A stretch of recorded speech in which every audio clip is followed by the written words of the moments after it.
And that's a first class ticket to a lonely grave where the sins of my past are calling my name. And I'll have to answer to every damn one.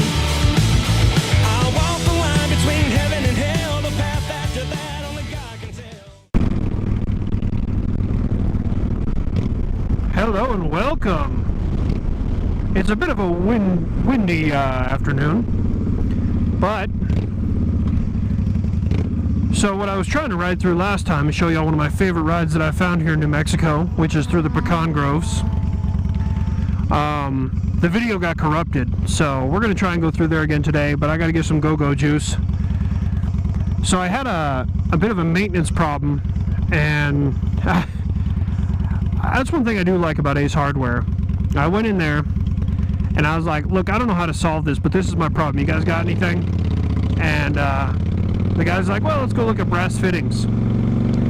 So I had a line, the fuel pump I just got replaced. I was coming off a base and I broke down on the side of the road. The bike stalled out like it was starving for fuel. I was like, come on, man. So I went and I tore off the side panel and I looked at it, and apparently the problem was that new fuel pump they installed, so the line comes out and then goes up to towards my carburetor. So there's not a whole lot of room there. Well, given that I replaced that line because it cracked with just a regular line instead of you know, the factory bent line the way it's supposed to be ran, it kinked, and I was getting no fuel to my engine. So I got a little creative. I trimmed off some line. I turned it around so that way, you know, where the kink was, it wasn't there no more. And I crippled at home, but on my way home I stopped at a good old Ace Hardware and I was like, I need an elbow joint of some kind that I can attach two hose clamps to. And the guy's like, oh, let's go look in brass fittings. And I went and looked, and I managed to find the brass fitting. I had to get some fuel resistant stuff to throw on the threads to get it to set right, but it worked out. Where's gas? How much is gas where everyone else is at right now? I got $1.99 for unleaded, just regular unleaded. And I know somebody's gonna get in here and be like, well, you're not supposed to put regular unleaded in those bikes. It's supposed to be, you know, 89 or 91 octane. Look, it's not hurting anything. I'm balling on a budget here, alright?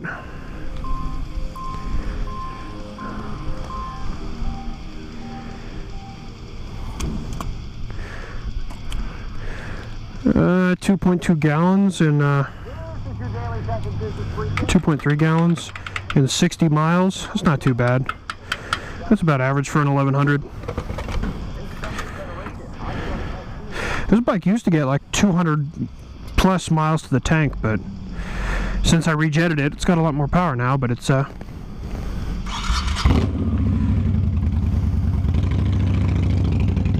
getting that kind of fuel economy. It's faster though. It's got a lot more get up and go.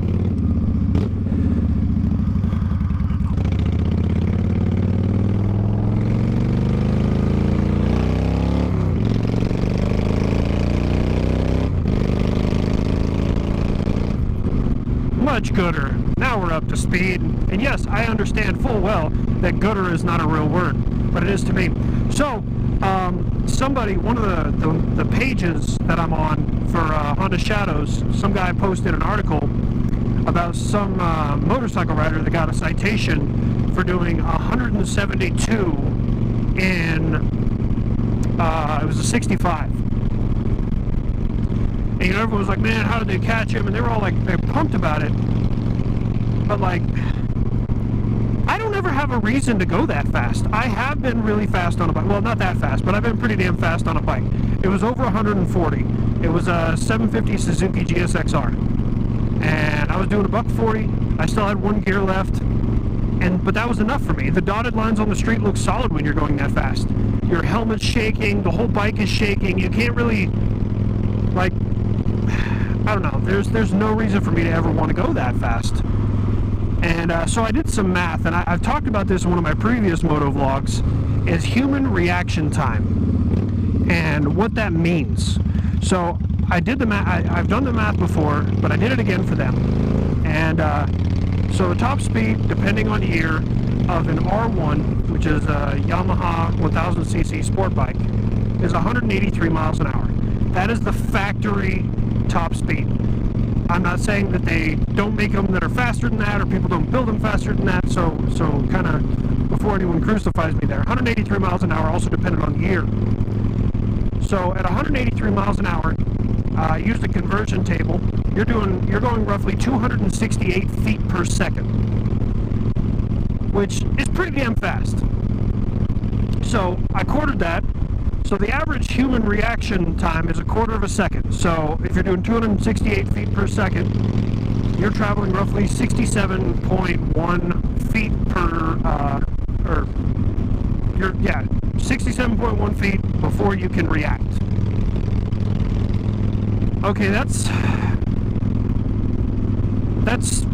slightly less than a third of a football field. And that's just until you can react. That's until your hands start reaching for the controls. That's until, you start to roll off the throttle. That's how far you've traveled. That's not saying how fast that motorcycle can stop. That's not saying how much road you have left.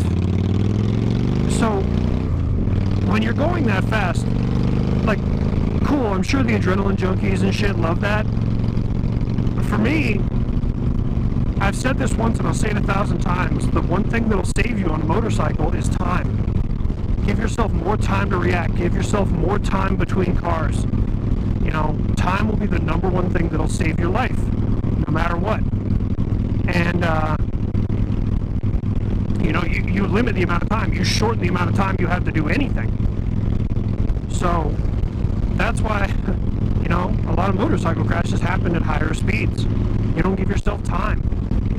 I've done it on my own motovlogs. My last motovlog, I cut around that truck when he was turning. I shouldn't have done that. It was a very dumb thing to do. Because I was coming around a blind vehicle and expecting to just roll on through like everything's fine, and it's not. Intersections are the number one most dangerous place for a motorcycle. You can check those statistics anywhere. Majority of motorcycle crashes happen at intersections because people don't see us. They pull out, or we're going around a car and another car pulls out, or we go around a corner and somebody came straight through that intersection because they had a green light. There's so many factors that potentially affect you at intersections. So going that fast just significantly, I'm not going to crunch the numbers for you here while I'm on a motorcycle because I sit here silently writing for about 5 minutes while I crunch the numbers, but a lot of people give me hell because, it's 80 degrees out and all it says is I have to wear a long sleeve shirt, but I'm wearing a vest. Oh, do you think that vest is cool? No. My arms can handle a little bit more road rash than my torso can. You gotta protect what's important, and I can grind on the concrete for an extended period of time. You dress for the crash, you don't dress for the ride. I might as well take this, I would say rare opportunity, unfortunately it's not rare, riding in a crosswind.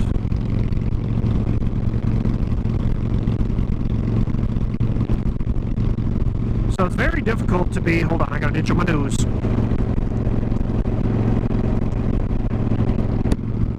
So it's very difficult to be proactive when riding in a crosswind because winds, especially down here in New Mexico, are incredibly gusty.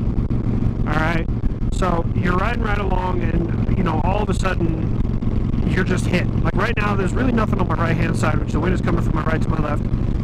There's really nothing blocking the wind right now, so you'd think it would be constant, but as you can see, my helmet varying, like pushing like that, that's the wind throwing my helmet.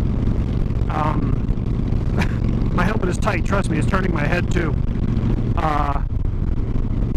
But the one way you can really be proactive is like when you do have something blocking the wind, like this building on my right hand side, that will give me a slight relief from the wind, like boom, and then it's right back into it as soon as you get past it.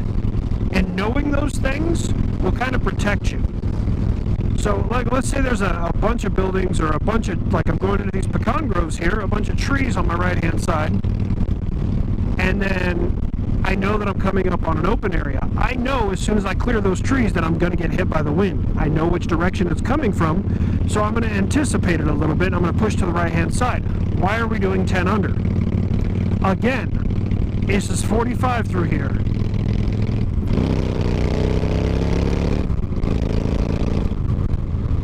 Now all of a sudden you want to do a speed limit.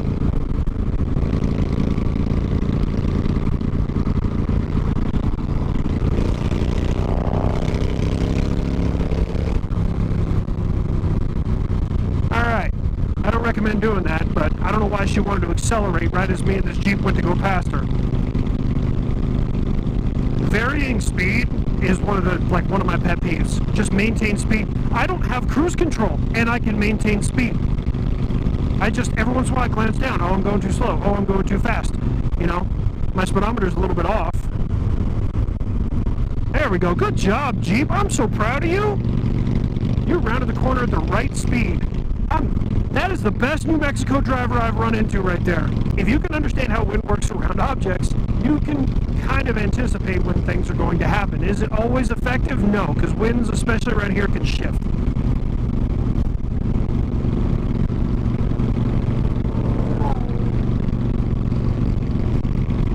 So, be as proactive as you possibly can, but like this, I know that pretty much through here I'm going to be expecting winds from the front, but there's a crossroad right here, so I could expect a little bit from the right-hand side.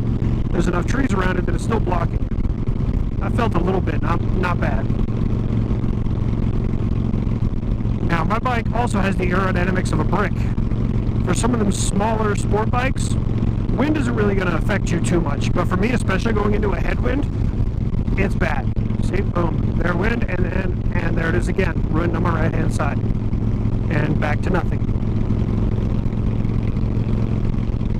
Now, you might ask, well, is that why you're staying to the right-hand side? No, I personally prefer riding on the right-hand side of the road, because people in the oncoming lane, sometimes they don't stay in their lane, sometimes they cross over the double yellow, because they're idiots. I prefer riding on the right-hand side or riding in the center. Very, very seldom will you see me ride on the yellow line. I almost never do it. If I'm riding in a group and that's just where I ended up placed, yeah, I'll ride on the left-hand side. But me personally, I stick to the right-hand side majority of the time. That's just my preference. Nothing against anyone else. Look at this, though. Isn't this gorgeous? I love this. And it's always cooler in here. Like right now, it's probably 83, 82 outside, maybe high 70s. But in here, it's like 65, and it's gorgeous. It is absolutely gorgeous. I love this.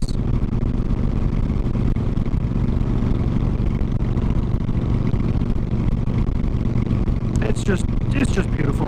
This is one of my favorite rides that I've found.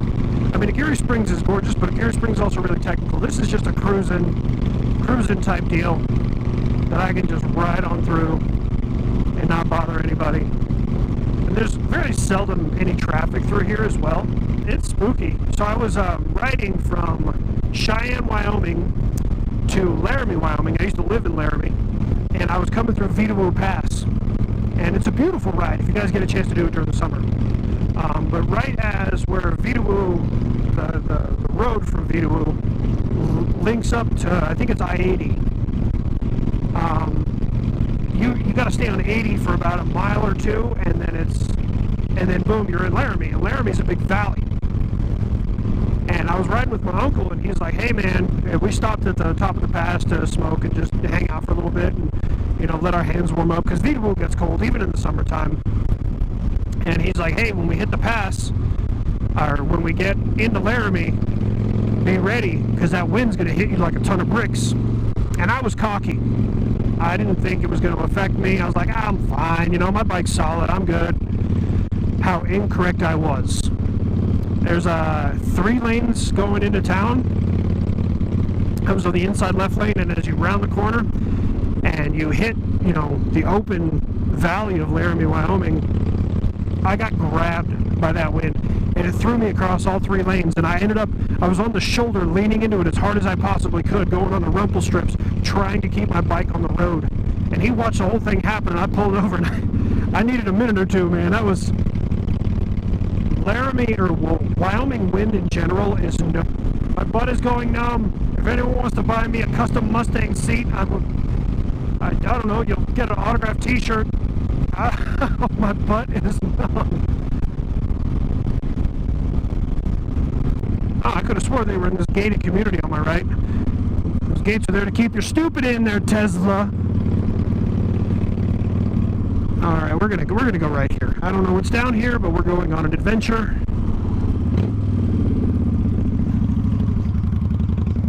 Let's go left on Main. I'm not sure where it ends up. We're gonna get creative though. Oh wait, I know where Main ends up. This will get me back towards Picacho. Sooner or later. Near future, far future. I'm about to run it, man.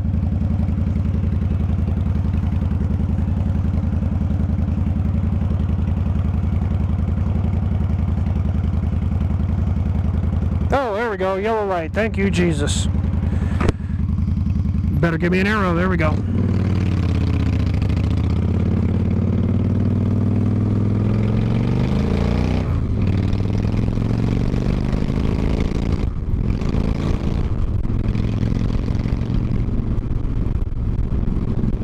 This road sucks.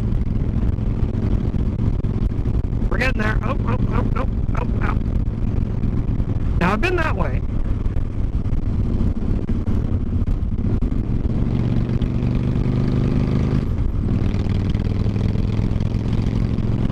Man, I must be like, you know, after that long-ass red light. Oh, man, I almost hit another green. I don't know why, but I feel like this is telling me, oh, no, that's Valley. I'm not going down Valley. That's nothing but construction right now. No, thank you. We're on an adventure. Oh, apparently it's a really bad adventure because this road sucks. I seriously thought I just lost a wheel weight. That sucked.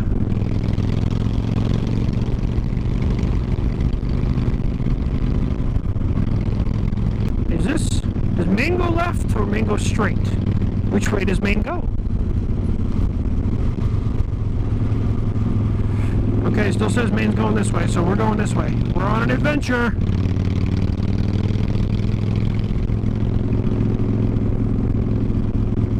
You stay there. Good job. Yeah, let's wear a mask inside a sealed car where you're the only person in there. That makes absolute sense. Don't get me wrong. I like New Mexico for several reasons. One, it's like 11 months, maybe 10 months of riding weather. I like it because I did meet my fiance here. I like it because the cost of living is very low. But there are reasons I hate Las Cruces and New Mexico. Number one, I want to go fishing. And people are like, oh, you can just go fishing up at Caballo. Yeah, cool. Let me just load everyone up and drive 2 hours one way to go fishing. You know how many places are near my house in Oklahoma to go fishing? Like hundreds. And I'm not even exaggerating. Within 2 hours, I can be at hundreds of different fishing spots. You know, some people like riding through cities. Some people also identify as a dog and wear furry costumes. I am not one of them. The city thing. I mean, I might be a furry. Never tried it. I'm kind of willing to do anything once. Totally just screwing around. Ha! Imagine that. You're in the left lane doing under the speed limit. Good job. You are what is wrong with the world. Coronavirus? Nope. Not as bad as people like that. Well, I'm almost back home, guys. So, as always, this is your friendly neighborhood military rider. And in some people's opinion, I'm friendly, I guess. But, keep the rubber side down and the shiny side up. Peace. And that's a first class ticket to a lonely grave where the sin